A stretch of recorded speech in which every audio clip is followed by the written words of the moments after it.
পূর্ব বর্ধমান জেলার বর্ধমান ১ নম্বর ব্লকে ভূমি সংস্থা লক লাকে তৃণমূল কংগ্রেসের উদ্যোগে ২১শে জুলাইকে সামনে রেখে প্রস্তুতি মিছিল সভার আয়োজন করা হয়। এই মিছিলে উপস্থিত ছিলেন বর্ধমান ১ নম্বর ব্লকের সভাপতি কাকুলি গুপ্তা, উদ্যোক্তা ভূমি সংস্কার লক লাকের ১ নম্বর অঞ্চলের সভাপতি মুন্সি রহমান মল্লিক। তার উদ্যোগে প্রায় ২০০০ তৃণমূল কর্মীর সম্মত আজকের এই মিছিলে পায়ে পা মেলান। এই মিছিলটি বর্ধমান ১ নম্বর ব্লকের কামনাড়া পীরতলা বিডিও অফিস থেকে বিএলআরও অফিস পর্যন্ত মিছিলটি হয়। তারপর একটি সভার আয়োজন করা হয়। তারা কিভাবে কলকাতায় পৌঁছবেন, কোথা থেকে যাবেন সেই নিয়ে বক্তব্য রাখা হয়। ছিলেন আরও অন্যান্য তৃণমূল নেতৃত্বগণ। জলবৃত্তিকে উপেক্ষা করে আজকে এই মিছিলে পা মিলিয়েছেন ল ক্লাসের কর্মীরা।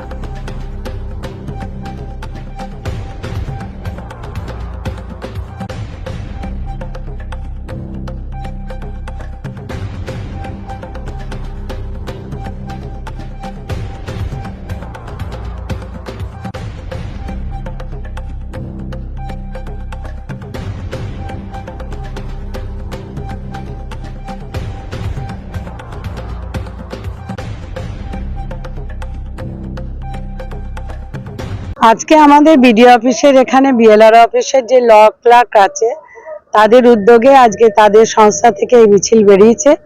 এই মিছিল আমাদের পুরনো বিডিও অফিস থেকে বিএলআরও অফিস পর্যন্ত যাবে। উদ্দেশ্য একটাই, ২১শে জুলাই ধর্মতলা চলো, সমস্ত মানুষ একত্রিত হয়ে যাতে ধর্মতলায় যেতে পারে। শহীদ স্মরণে মমতা বন্দ্যোপাধ্যায় ডাকে, তারই আহ্বানে এই প্রত্যেক জায়গায় আমাদের মিছিল হচ্ছে। কালকে তো মিনিমাম রায়নওয়ান অঞ্চলে 4টে বুথে মিছিল আছে। তো মিছিল বড় করে ব্লকেরও যেমন হচ্ছে তেমনি বুথে বুথেও হচ্ছে। সব মানুষ ২১শে জুলাই ধর্মতলায় যাবে। আজকে যেটা হচ্ছে বর্ধমান ১ ব্লক থেকে লক ক্লার্ক অ্যাসোসিয়েশনের পক্ষ থেকে প্রধান কারণ, আর কয়েকদিন পরেই ২১শে জুলাই ২০২৫ শহীদ স্মরণ সভা ধর্মতলা। আমরা প্রত্যেকে যাব, বাংলার মানুষকে ভালোবাসবো, কণ্ঠে আওয়াজ দেবো। আজ ১৯৯৩ থেকে যে ঐতিহাসিক কালো দিনটা ছিল, আজ আমরা ৩২ বছর পদার্পণ করছি। সেই দিনগুলো ভুলতে পারি না। আমরা দিনের পর দিন লড়াই দিয়েছি, বঞ্চনা পেয়েছি, আঘাত পেয়েছি, লড়াই করেছি সবার জন্য, বাংলার মানুষের জন্য। এই বাংলা রবীন্দ্রনাথের বাংলা, এই বাংলা নজরুলের বাংলা, এই বাংলা রামকৃষ্ণের বাংলা। তাই কবিতার ছন্দে বলি, মোরা একই বৃন্তে দুটি কুসুম, হিন্দু মুসলমান, মুসলিম তার নয়নমণি, হিন্দু তাহার প্রাণ।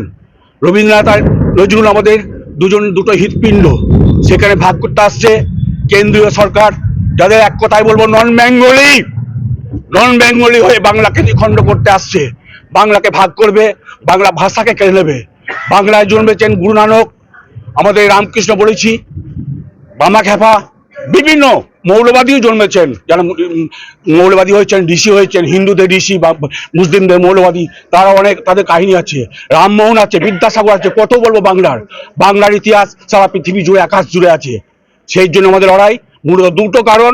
একটা ২১শে জুলাই শহীদ স্মরণ, আমাদের যে ১৩ জন তরতাজা যুবক শহীদ হয়েছিল ধর্মতলায়, সেই ইতিহাস। সেই সময় আমাদের কান্ডারি মাত্র ৪০ বছর বয়স হবে হয়তো, তিনি ছিলেন তখন অগ্নিকন্যা, প্রতিবাদে, প্রতিরোধে, প্রতিঘাতে। আজ তিনি উন্নয়নের কান্ডারি। উন্নয়ন, শহীদদের স্মরণ, শ্রদ্ধা এবং বাংলার প্রতি বঞ্চনা, বাংলা ভাষা কেড়ে নেওয়ার জন্য আমাদের লড়াই চলবে বাংলার পক্ষ থেকে। আমরা দেখলাম কিছুদিন আগেই স্মরণ সভা নিয়ে আপনারা একটা মিছিল করছেন এবং মানুষের দৌড়ে যাচ্ছেন ২১ জুলাই যাওয়ার জন্য এবং শ্রদ্ধা জানানোর জন্য আপনাদের মিছিল। কিছুদিন আগেই আপনাদের ব্লকে ঢাকঢোল বাজিয়ে, তাসা বাজিয়ে এই স্মরণ সভাকে সামনে রেখে মিছিল হচ্ছে, এটা আপনারা কেমন চলে দেখছেন? অবশ্যই ইতিবাচক। আমাদের মিছিল মানেই প্রত্যেকটা ইতিবাচক থাকে। আমরা মানুষ টেনে মিছিল হয়, কোনো দ্বন্দ্ব নাই, কোনো দুভাগ নেই। আমাদের ২০২৬ লড়াই একটা ভয়ঙ্কর লড়াই হবে। ২৪০টা আসন নিয়ে মমতা ব্যানার্জির কাছে আমরা পৌঁছে দেবো, বাংলার সমস্ত মানুষ এক হয়ে। যারা ঢাকঢোল বাজিয়ে এই স্মরণ সভার মিছিল করছেন তাদের জন্য কি বলবেন? তারা খুব আমাদের গাইডম্যান বলতে পারেন, আমাদের বর্ষিয়ান বলতে পারেন, যুবক ভাই থাকতেও পারে। তার দলের জন্য সবসময় প্রাণ দিচ্ছে, দিনরাত খাচ্ছে, রাস্তাঘাটে, পথে, মিছিলে, বৃষ্টিতে, রোদে ভিজছে, মানুষের জন্য করছে। আমাদের কাছে সবটাই ইতিবাচক। মিছিলটা করার জন্য আমরা প্রশাসনের কাছে পারমিশন নিচ্ছি। পারমিশন ছাড়া আমরা করছি না, প্রশাসন পারমিশন দিলে করছি। তৃণমূল কংগ্রেস একটা সিস্টেম দল, সাম্প্রদায়িক দল নয়। আপনার নাম? আমার নাম মন্টু গোস্বামী, ভালো নাম গোপাল গোস্বামী।